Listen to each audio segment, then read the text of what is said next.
On February 25, 2026, President Donald Trump stood before Congress and made a promise. Gas prices were down. Inflation was slowing. Mortgage rates were dropping. The stock market was up. America's economy, he told the nation, was winning. 3 days later, he bombed Iran. And within 72 hours, every single economic gain he had spent 13 months bragging about started unraveling in real time. This is not a story about foreign policy. This is not a story about nuclear weapons or regime change or what happens to Tehran next.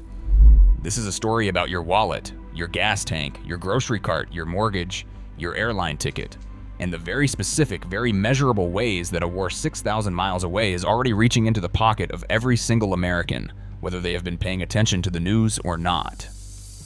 Let's start with the number you feel first.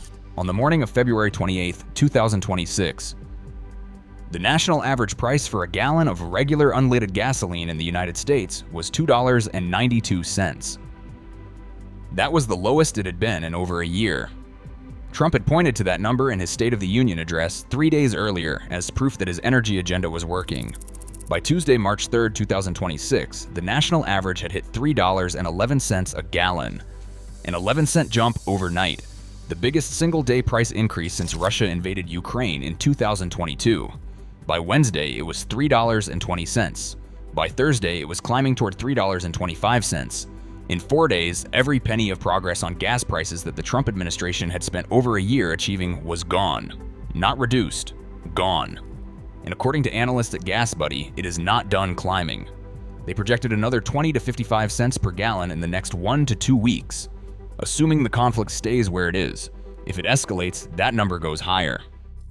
To put that in terms of a real American family, the average household drives roughly 1,100 miles per month. At the current trajectory, a family filling up a standard SUV twice a week could be paying $15 to $25 more per month just on gas within 2 weeks. That does not sound like a lot until you combine it with everything else that is coming. Here's the thing most Americans do not understand about oil prices, and it explains why a war in a country most people could not find on a map is already costing you money at the pump. The United States is, by every measure, the largest oil producer on Earth. We produce more crude oil than any country in the history of the planet. We should, in theory, be immune to Middle Eastern disruptions. We are not. Here is why. Oil is traded on a global market. Every barrel of oil, no matter where it comes from, competes with every other barrel. When supply is disrupted anywhere in the world, the price of every barrel everywhere goes up. American oil producers do not sell you oil at a discount because it came from Texas instead of Saudi Arabia. They sell it at whatever the global market will bear. And right now, the global market is terrified. The Strait of Hormuz, a 21-mile wide waterway between Iran and Oman, carries approximately 20% of all the oil consumed on Earth every single day. Iran's Revolutionary Guard has declared it closed.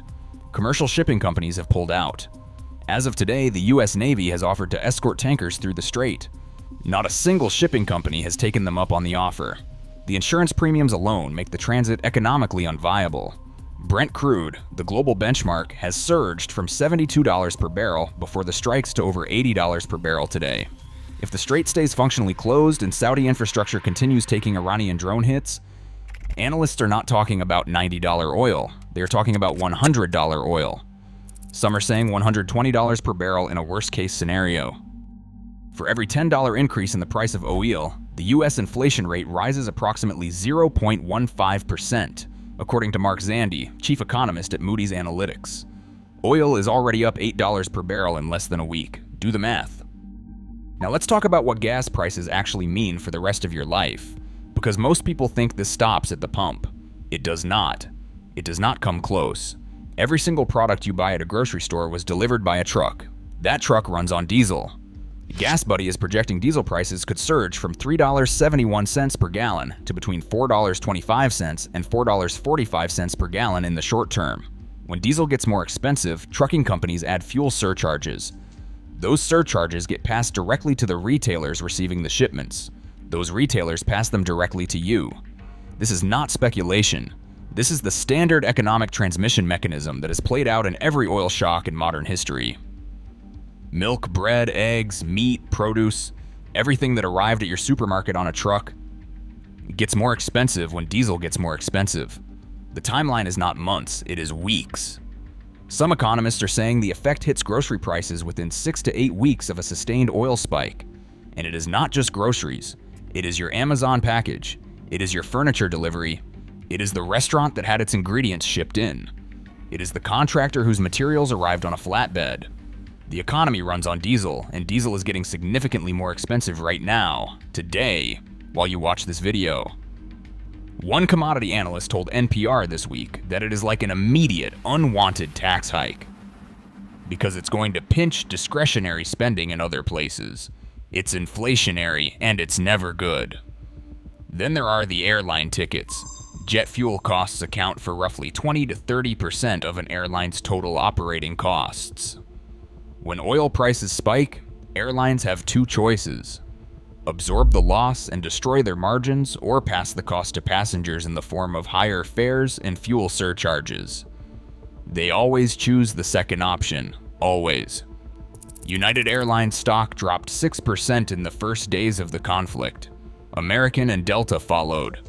The market was pricing in what every analyst already knew: airfare is going up. This hits at the worst possible time. Spring break season starts in 3 weeks. Summer travel planning is already underway. Families that booked flights months ago are fine. Families booking now or in the coming weeks are going to pay meaningfully more than they would have paid before February 28th. Business travelers who fly monthly are going to feel this in their expense reports and eventually in their company's pricing. Here's the one that nobody is talking about loudly enough yet: your mortgage. 1 week before the strikes on Iran, 30-year fixed mortgage rates in the United States had fallen below 6% for the first time since 2022. Housing affordability had been improving. The spring buying season was shaping up to be the most active in 3 years. Real estate agents were cautiously optimistic for the first time in a long time. By Tuesday, March 3rd, the 30-year fixed rate had jumped back to 6.13% in 3 days, wiping out months of gradual progress. Here's the mechanism. When oil prices spike, inflation fears spike with them. When inflation fears spike, investors sell U.S. Treasury bonds to move into inflation-protected assets. When Treasury bond prices fall, their yields rise. Mortgage rates are directly tied to 10-year Treasury yields. So the chain runs: war in Iran, oil prices rise, inflation fears rise, Treasury yields rise, mortgage rates rise. According to the Wharton School's Susan Wachter, if oil prices sustain their current elevated levels, this is clearly going to raise the inflation rate. And if inflation rises, the Federal Reserve faces an impossible choice: cut rates and risk stoking inflation, raise rates and risk killing economic growth. Either path is painful, and whichever path the Fed chooses, ordinary Americans are the ones who absorb the impact. And here is where it gets specifically personal for 131 million households in America who are not wealthy enough to simply absorb all of these costs simultaneously. Mark Zandi of Moody's put it simply this week: everyone fills their gasoline tank once or twice a week. They'll be paying more. It'll cost more to get an airline ticket because airlines will be paying more for jet fuel. It'll cost more for groceries because they're shipped by truck, and grocery store costs will go up. He added one more point that matters. It's particularly hard on lower-income households that spend a higher share of their budget on gas. That's the group that's already under a lot of financial pressure. That's not a political statement. It's an economic one. A household earning $150,000 a year can absorb $30 more. More per month on gas, higher airfare, slightly elevated grocery prices, and a delayed home purchase. A household earning $45,000 a year cannot. The war in Iran is regressive in its economic impact. It hits hardest the people who can afford it least. Now here's the uncomfortable political reality sitting underneath all of this. In his State of the Union address on February 25th, Trump pointed to exactly these metrics as evidence his economic agenda was working. Gas prices down, inflation slowing, mortgage rates falling, the stock market climbing. He was, by the numbers, correct. All of those things were true. 4 days later, he launched Operation Epic Fury, and now every single one of those metrics is moving in the wrong direction. Gas up 28 cents in a week. Mortgage rates back above 6%. The Dow fell over 400 points the day the strikes began. Inflation, which had dropped to 2.4%, now faces new upward pressure from every direction simultaneously. Adam Posen, president of the Peterson Institute for International Economics, offered a particularly sharp observation this week. Companies, he noted, had already been planning to raise prices in 2026 because of tariffs, but had been holding off. The war in Iran, he said, gives them further cover to do it. In other words, every corporation that wanted to raise prices but needed political cover to do so just got handed the perfect justification. The war made them do it. 3 things every American needs to understand right now. First, the timeline is not months away. The gas price increase already happened. It happened this week. The grocery price increases are 6 to 8 weeks out. The airline surcharges are coming with the next round of bookings. This is not a future problem. It is an arriving one. Second, the US being the world's largest oil producer does not protect you. It never has, and it never will, as long as oil is priced on a global market. Drill baby drill is a fine energy policy in normal times. It does nothing for you when a war breaks out Thursday morning and your gas price goes up 11 cents by Friday. Third, the total economic bill for this war is not just the military budget. It is the aggregate of every American paying more. More at the pump, more at the checkout, more for their airline ticket, more on their mortgage, all simultaneously for as long as this conflict continues. Trump said it could last 4 to 5 weeks. Some analysts think longer. Every additional week has a price, and that price tag does not get paid in Washington.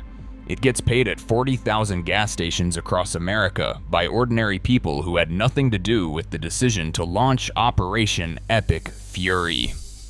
On February 25th, Trump bragged about cheap gas. America was winning. On February 28th, he started a war. By March 3rd, gas prices had recorded their biggest single-day spike since the invasion of Ukraine. Spike. The missiles cost about $1 million each. The US fired thousands of them. But the most expensive part of this war will not show up on the Pentagon's budget. It will show up on yours.